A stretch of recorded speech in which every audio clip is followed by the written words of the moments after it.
মধ্যবিত্ত সংসারে মাত্র ৫,০০০ টাকা খরচ করে বা ইনভেস্ট করে ১০ লক্ষ টাকা কিভাবে সঞ্চয় করবেন এই সম্পর্কে আজকে টিপস আপনাদেরকে দেব। তাই ভিডিওটা স্কিপ না করে সম্পূর্ণ দেখতে থাকবেন, কারণ টাকা এমন একটা জিনিস আমরা সবসময় কিন্তু এটাকে সঞ্চয় করতে চাই। আর টাকা কিভাবে হিসাব করে খরচ করলে আমরা টাকা সঞ্চয় করতে পারবো এই বিষয়টা কিন্তু আমরা অনেকেই বুঝে উঠতে পারি না, আবার অনেকে বুঝে উঠতে পারিও। তো এটা একদম নিম্ন মধ্যবিত্ত বা মধ্যবিত্ত ফ্যামিলির জন্যই এই ভিডিওটা বানানো। হ্যালো এভরিওয়ান, আসসালামু আলাইকুম। কেমন আছেন সবাই? আশা করব যে যেখান থেকে আমার ভিডিওটা দেখছেন প্রত্যেকেই খুব ভালো আছেন আর সুস্থ আছেন।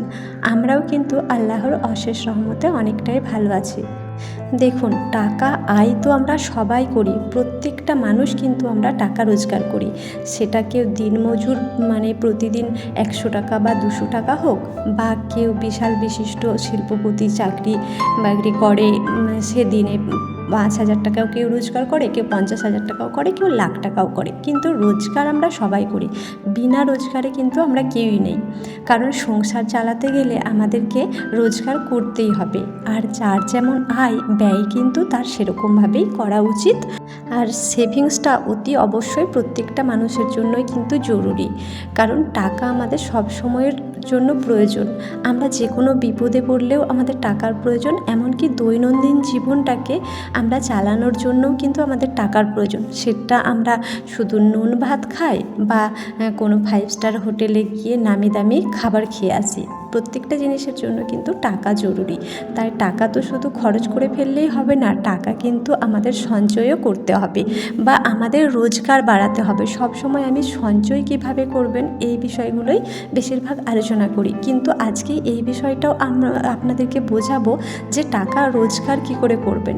অনেকে বলেন, অনেক আগে পুরনো একটা ভিডিওতে আমার কমেন্ট এসেছিলো, তো তখন আমি ওই কমেন্টটা নিয়ে কোনো ভিডিও বানাইনি। অনেকটা পুরনো, কোন ভিডিওটাতে আমার ঠিক মনেও নেই, তো পেছনের দিকে গেলে আমি হয়তো কমেন্টটা খুঁজে পাবো।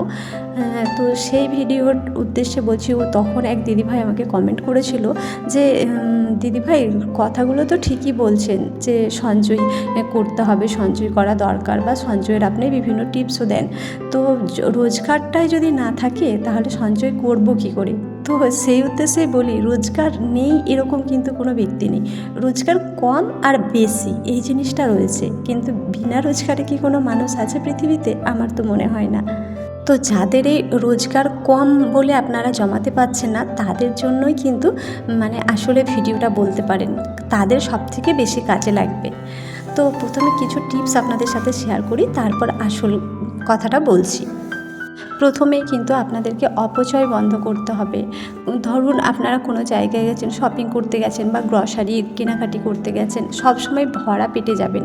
আপনারা যদি খালি পেটে কোথাও যান, হয়তো খাবার খাননি, হ্যাঁ এসে খাবো এরকম হিসাবে অনেক সময় হয় না, তাড়াহুড়োতে চলে গেছেন খাবারটা না খেয়ে। আপনি যদি 5 মিনিট ওয়েট করেন, আপনার কিন্তু খাবারটা খাওয়া হয়ে যায়।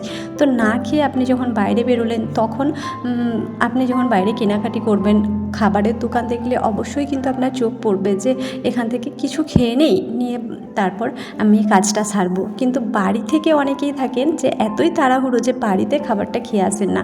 তো আপনি যেই টাকার খাবার আজকে বাইরে খাচ্ছেন, সেই টাকাতে কিন্তু যারা নিম্ন মধ্যবিত্ত তাদের একদিন সংসার চলে যাবে। বাইরে খেতে গেলে আপনি 50 টাকার কমে তো খেতেই পারবেন না। 50 টাকা থেকে 100 টাকা কিন্তু আপনার খরচ হবে। আপনি যতই কমে খান না কেন, 50 টাকা কিন্তু আপনার লাগবে। তো সেই 50 টাকাতেই কিন্তু আপনি একটা নিম্ন মধ্যবিত্ত ঘরে বুদ্ধি খাটিয়ে কিন্তু সংসার চলে যায় খুব ভালোভাবেই একটা দিন। আপনি যখন বাজারে যাবেন, সবসময় বাজারে একটা লিস্ট তৈরি করবেন, লিস্ট তৈরি করে তারপরে আপনি বাজারে যাবেন। তাহলে কি বলুন তো, অন্য সমস্ত জিনিসের দিকে আপনার চোখ পড়বে না, আপনার প্রয়োজনীয় জিনিসগুলোই আপনি কিনবেন, যে এই জিনিসগুলো আপনার দরকার। আপনার লিস্টটা সব থেকে আগে যাবে, কিন্তু আপনার চোখটা সব থেকে আগে যাবে ওই লিস্টের দিকে, যে আপনার লিস্টে কী কী আছে, আপনাকে কী কী নিতে হবে।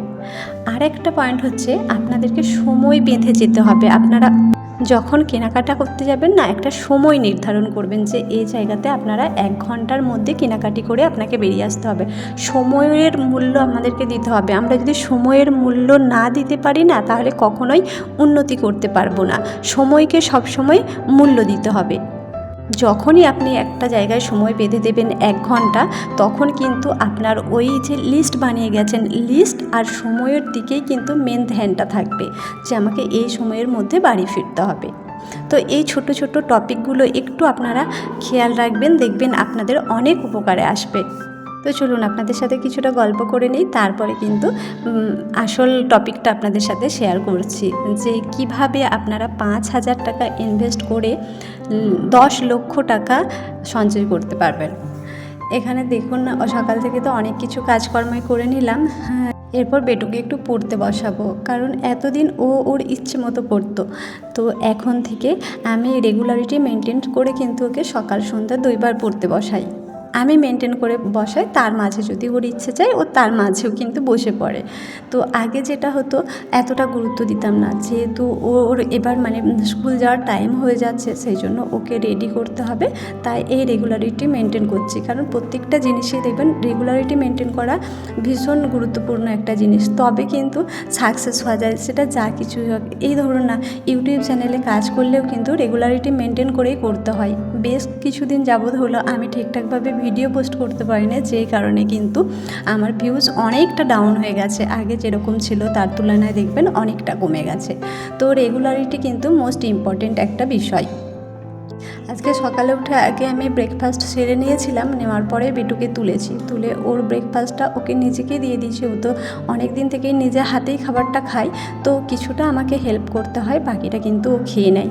তো ভিডিওতে আপনারা দেখেছেন যে ও খাচ্ছিল, তার মাঝে কিন্তু আমি সবজি কাটছিলাম, আর তার মাঝে ও একটু ডিস্টার্ব করছিল। যখন খেতে চাইছিল না তখন কিন্তু আমাকে একটু খাইয়েও দিতে হচ্ছিল। তারপর কিন্তু যেহেতু এই 2-4 দিন ওকে একটু পড়তে বসিয়েছি, ওর নিজের থেকেই কিন্তু মনে আছে যে মা সবজি কাটা হয়ে গেছে, এরপর তো আমাকে পড়াশোনা করতে হবে। তাই বললাম যাও ব্যাগ নিয়ে আসো। ও নিজে ব্যাগ নিয়ে এসে রেডি যে ও পড়তে বসবে। আর প্রতিদিন ওকে অল্প অল্প করে দিই, কিন্তু বেশি পড়া দিইনি, যেহেতু এখন টোটালি ওকে মুখস্থ করাচ্ছি, ওয়ার্ড চেনাচ্ছি, সেই জন্য একেবারে মুখস্থবিদ্যাটা তো খারাপ, একেবারে বলে দিলে সেটা ওর অভ্যাস হয়ে যাবে। সেই জন্য ও দেখে যাতে বলতে পারে, সেই জন্য ওর মতো 4টে বা 5টা করে কিন্তু অক্ষর ওকে পরিচয় করানো হচ্ছে এখন, 4-5টা অক্ষরের সাথে। আর যেহেতু ও ভীষণ চঞ্চল, তাই ওকে তো বেশিক্ষণ বইয়ের মধ্যে আটকে রাখা যাবে না, তাহলে কি বলুন তো, ওর পড়ার দিকে যে ন্যাকটা আছে না, ওটা একদম নষ্ট হয়ে যাবে। সেই জন্য বেশি চাপ দিয়ে একেবারে অনেকগুলো করে কিন্তু করাচ্ছে না। কোনটা কিভাবে পড়তে হবে, কোনটাতে কিভাবে আঙুল দিতে হবে, এই সমস্ত প্রসেসগুলো ওকে শেখাচ্ছিলাম। এতদিন তো ও মুখে মুখে বলে গেছে যে কোনটা কোন অক্ষর ওকে যে আঙুল দিয়ে বলতে হবে, এই জিনিসগুলোও কিন্তু বুঝতো না। তো ওই জিনিসগুলোই আস্তে আস্তে ওকে বোঝানোর চেষ্টা করা হচ্ছে। তো আরও যদি কারোর কোনো ভালো প্রসেস জানা থাকে একটু আমাকে কমেন্ট করে জানাবে, কারণ ও যেহেতু ভীষণ চঞ্চল, ওকে পড়াতে কিন্তু একটু প্রবলেমই হচ্ছে আমার। তো এরপর কিছু জামা কাপড় ছিল, সেগুলোও ভিজিয়ে দিলাম। আর তারপরে বেটুকে 10টা 10:30 মতো যেহেতু বাজে এখন, তো এই সময়তে ও যে কোনো একটা ফ্রুটস খায়, সেটা কলা হতে পারে, আপেল বা লেবু, ওর পছন্দের ফ্রুটস এগুলোই ও বেশি পছন্দ করে, ওই জন্য এগুলোই কিন্তু বেশিরভাগ নিয়ে আসা হয়।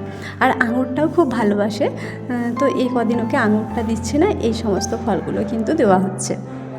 তারপর এখানে আমি রান্নাটা বসিয়ে দিয়েছি, ভাতটা আগেই করে নিয়েছিলাম, আর শুধু তরকারিটা বাকি আছে, এরপর তরকারিটা করে নিচ্ছি। তো চলুন মেন টপিকে আসা যাক। দেখুন, আমরা টাকা সঞ্চয় করতে চাইলে কিন্তু আগে আমাদেরকে ইনকামের পথটা বের করতে হবে, যে কিভাবে ইনকাম করব, তারপরেই তো সঞ্চয়ের কথা চিন্তা করব, তাই না? তো আপনাকে ছোট ছোট অনেক ব্যবসা আছে, এই সমস্ত ব্যবসাগুলোকে খুঁজে বের করতে হবে যে আপনি কোন ব্যবসাতে পারদর্শী, আপনার মধ্যে কোন গুণটা আছে, কোনটাতে আপনি খুব দক্ষ, সেরকম আপনার ভেতর থেকে আপনার গুণটা বের করে নিয়ে যে তার ওপরে আপনি একটা বিজনেস স্টার্ট করুন। সেখানে বেশি টাকা ইনভেস্ট করে নয়, একদম কম টাকায়, মাত্র 5,000 টাকা দিয়ে আপনি শুরু করুন। সেটা সেলাই করা হোক, একটা সেলাই মেশিন কিনুন, বা আপনি কোনো মাটির গহনা বানান। এখন মাটির গহনা কিন্তু ভীষণভাবে চলছে, উলের গহনা চলছে। তারপর যে কার্ডবোর্ডগুলো হয়, কার্ডবোর্ডের ওপরেও কিন্তু বিভিন্ন রকম প্রিন্ট করে বা উল দিয়ে সুতো দিয়ে কাজ করেও কিন্তু খুব সুন্দর সুন্দর জুয়েলারি বানানো হয়, আর এই জুয়েলারিগুলো মানুষ খুব পছন্দও করে। দেখতে বেশ ভালো লাগে। আর আপনি এগুলো শাড়ির সাথে ম্যাচিং করে পরলে তো পুরো একদম একটা স্নিগ্ধতা ভাব যেন কাজ করে, মনে ফিলিংসটা পুরো অন্যরকম লাগে। আপনি যে কোনো উৎসবে, ধরুন বসন্ত উৎসবে বা কোনো পুজোয়, এই সমস্ত জিনিস মানে এই সমস্ত টাইমগুলোতে না দেখবেন পরবেন, বেশ ভালো লাগে। এখন দেখছি অনেকেই পরছে আর এগুলো এখন বেশ ট্রেন্ড যাচ্ছে। আগে কিন্তু মাটির গহনার কদর মানুষ অতটা বুঝতো না, বা হাতে সুতোর কাজের গহনার কদরও ছিল না, কিন্তু ইদানিং করে বেশ ভালোই যাচ্ছে। আবার দেখবেন পাঞ্জাবির ওপর সুন্দর সুতোর কাজ, তারপর ওড়নার ওপরে সুন্দর সুতোর কাজ, হ্যান্ডলুম যে প্লেন শাড়িগুলো হয় বা থান কাপড়, সেই কাপড়ের ওপরেও না সুন্দর সুতো বা উলের কাজ করা যায়। এই কাজগুলো একটু অনলাইনে সার্চ করবেন, আপনারা দেখলে নিজে নিজেই কিন্তু করতে পারবেন। এই সমস্ত জিনিসগুলো বানিয়ে প্রথমে আপনি নিজে ইউজ করুন, দেখবেন আপনাকে দেখে আপনার কাছে কাস্টমার আসবে যে আপনি জিনিসগুলো কোথায় থেকে কিনেছেন। আর এই সমস্ত বিজনেস যদি আপনি একবার স্ট্যান্ড করে যান না, তো দেখবেন আপনি 10 লক্ষ কেন, এর থেকেও অনেক বেশি টাকা কিন্তু সঞ্চয় করতে পারবেন। শুধু একবার চেষ্টা করে দেখুন। আজ তাহলে আসি, ততক্ষণ আপনারা ভালো থাকবেন, সুস্থ থাকবেন, আমাদের জন্য অনেক অনেক দোয়া করবেন। দেখা হচ্ছে আবার একটা সুন্দর ব্লগের সাথে।